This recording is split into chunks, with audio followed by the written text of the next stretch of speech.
Typhoon Paolo, also known as Matmo, intensified right up to landfall just towards the north of Casiguran in Aurora and Isabela province. This is some video out of Casiguran. You can see those damaging winds within the eye wall here before it crossed over the Sierra Madre Mountains, bringing heavy rainfall to the Cagayan Valley and also flooding rains along the west coast as it moisture wrapped around, hitting places like Subic and over towards Bataan, where this video is coming out of, just towards the west of Manila. That continued onshore flow just dropping heavy rains and causing some rivers to overflow. One saving grace with this storm system is it is moving forward at a decent pace. Not the winds itself, but the overall forward motion.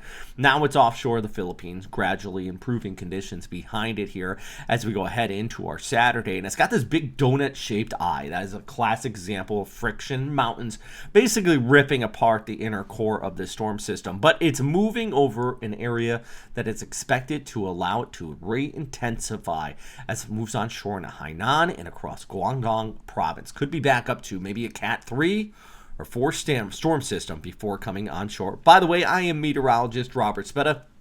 Always do my best to inform, educate, and not hype with these storm systems. And I can say, none of the agencies, from what I've seen, had this becoming a typhoon prior to landfall. And I stuck by my guns over the course of the last few days with that rapid intensification theory, the Philippine Sea effect. We have seen it time and time again, and it did look like this came together and made it up to that typhoon status. So shout out to Pagasa for upgrading it. And we've seen there with the inner core of microwave imagery, radar showed an eye wall, and it did look like video out of this area. Typhoon strength winds, but also just these flooding rains. And my heart goes out to everybody impacted by the storm system stretching across a good portion of central Luzon. Now things are improving out there, but it's not over yet with this storm. You can see here with the Google DeepMind model, it's expected to continue to intensify. Ensembles are pretty tight with this coming on shore into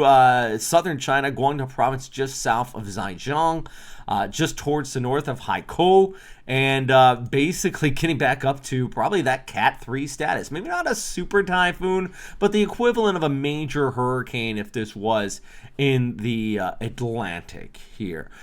Anytime we talk about a storm system like that coming on shore in this area, though, of course, damaging winds, maybe even a coastal storm surge. A lot of these communities on the coast have been hit by multiple storms thus far this year. So, of course, you already have kind of a weakened infrastructure. That's going to be testing it yet even more. And on top of that, of course, the heavy rainfall. Widespread totals 1 to 200 millimeters across Hainan, Guangdong, northern areas of Vietnam, and extending into northern Laos. Just a big rainmaker as this moves off there towards the north and towards the west. In fact, let's take a look at our graphics from Metro Weather's Weatherscape here. Absolutely fantastic graphics. And, looking at this moving off towards the west, winds at this time back up to about 95 kilometers per hour, according to the Japan Meteorological Agency. Pressure down to 990 hectopascals. I humbly believe it's higher than that. I think JM8 is always conservative, and they're being this once again. But they do expect it to re-intensify, maybe not up to like that Cat 3 status, but 130 kilometer per hour winds, which would be the equivalent of a Cat 1 in the Atlantic before tracking off there towards the west. Taking a look actually at the model outlook. This is the ECMWF. You can see our storm pulling away from the Philippines. This model also picks up on a secondary low developing behind it. I'll get to that in a second, and the broader view of Invest 94W.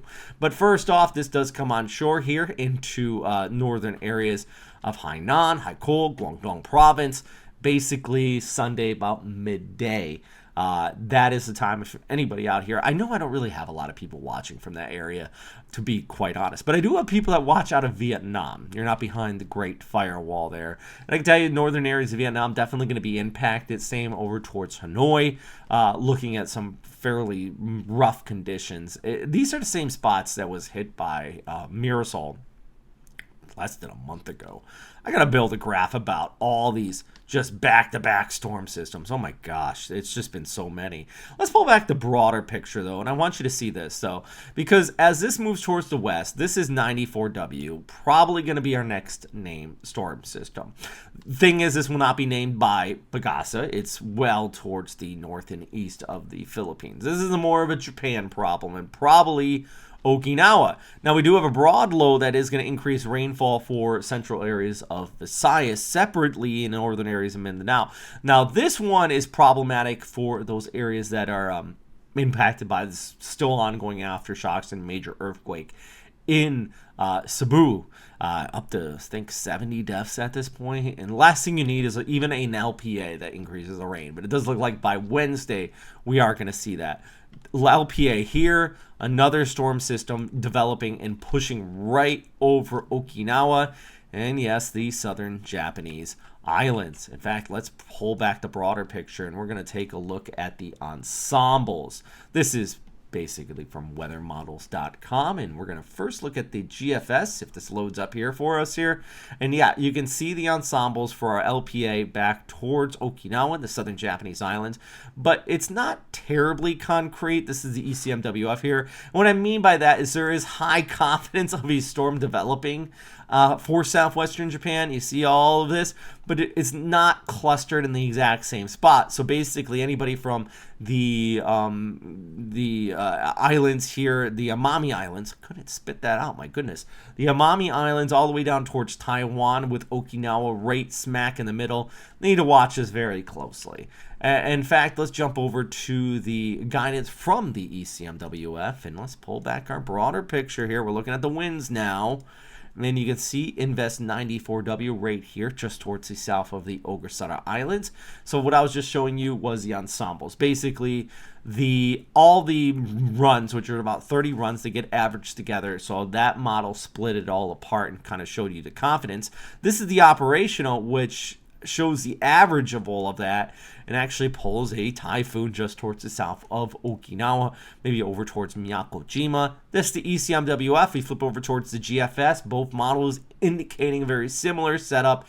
Okinawa kind of coming into the fold of that next potential tropical development. So I'm going to have another video on this with more detail, kind of discussing what we're seeing out here in that extended forecast specifically for Okinawa Honto and those southern Japanese islands when you need to be preparing for this storm system. But right now it does look like there's an increasing chance of something forming out in that area coming off of this guy right there. That is looking more and more organized by the hour here just towards the east of the Ogasawara Island. So for now, yeah, you got this one developing. Of course, we have our other storm out here just towards the west of Luzon pulling away with now improving conditions on the back side of it for the Philippines. I'm meteorologist Robert Speta. As always, if you have any questions or anything like that, I would love to hear from you. I know I don't get back to everybody. I try my best. I try to read them all. Hey, let me know if you have any specific questions. And I know a lot of you have been impacted by these past storms. My heart goes out to you. Just especially parts of Luzon have been just a parade of tropical systems. And I'm happy that most of you that watch these videos do take it seriously. I do get the occasional person that's like, well, we're here. We get these all the time. And that's the mentality that will get you in trouble, is letting your guard down and getting to the kind of boastfulness attitude toward these storms. You always want to take them seriously. You always want to be smart about it. Evacuate if you need to, but just be smart, stay safe. And I think most of you are, because the fact is you're watching this video where I'm talking for 10 minutes about all this tropical weather. So that's the good news. Anyways, as always, thanks for stopping by. And of course, stay safe out there, friends.